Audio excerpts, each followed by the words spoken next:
Hello students, welcome to Standard 4th, Subject Science, Lesson number 11, Force, Work and Energy.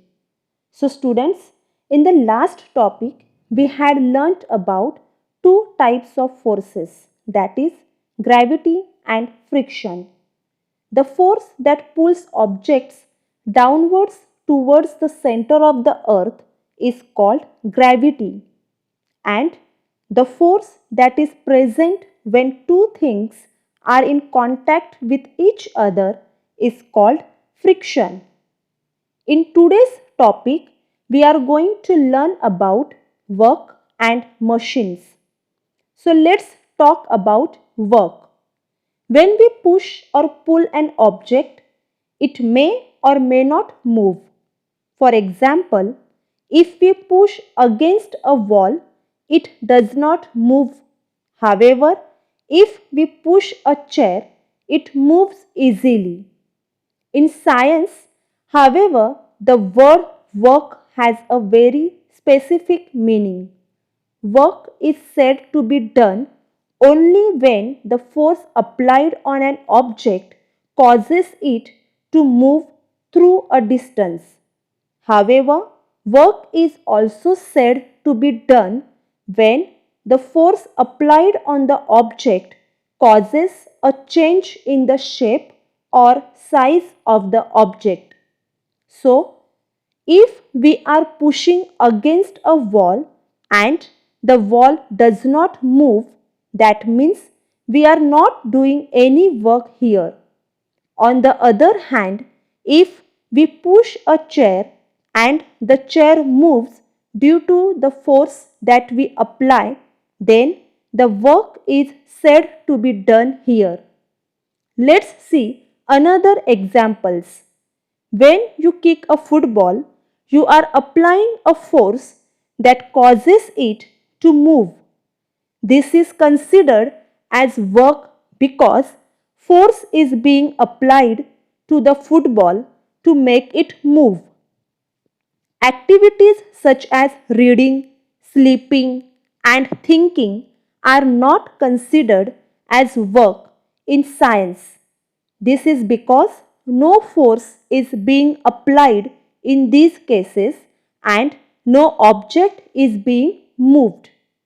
Now, let's talk about machines.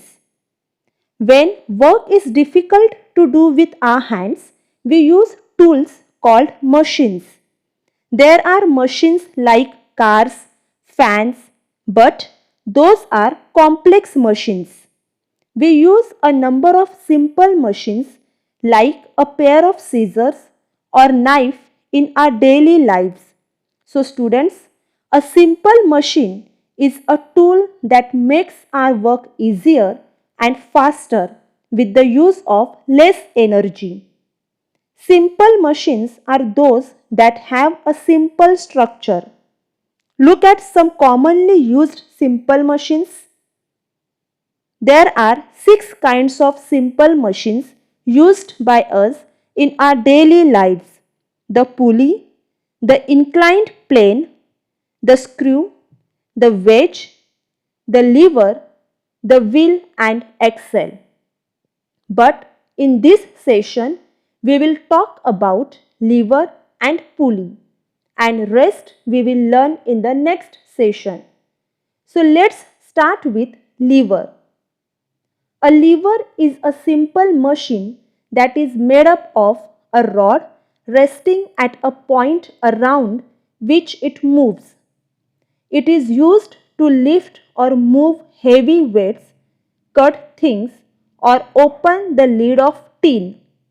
Here in this picture, you can see a man using a rod to lift a stone. So here the rod is acting as a lever. A pair of scissors is also an example of a lever. When we use a spoon handle to open the lid of a tin, the spoon acts as a lever. Nutcracker, tongs are examples of lever. Next is pulley. A pulley is a simple machine that has grooved wheel and a rope running between the grooves of the wheel. It is used to lift heavy objects attached to one end of the rope. Drawing water from a well with the help of a pulley is an example. We use a pulley every time when we raise the flag on our school flagpole on 15th August and 26th Jan. So, this makes it easy to hoist the flag. Here I end this session. Hope you must have understood this topic. See you in the next session. Thank you.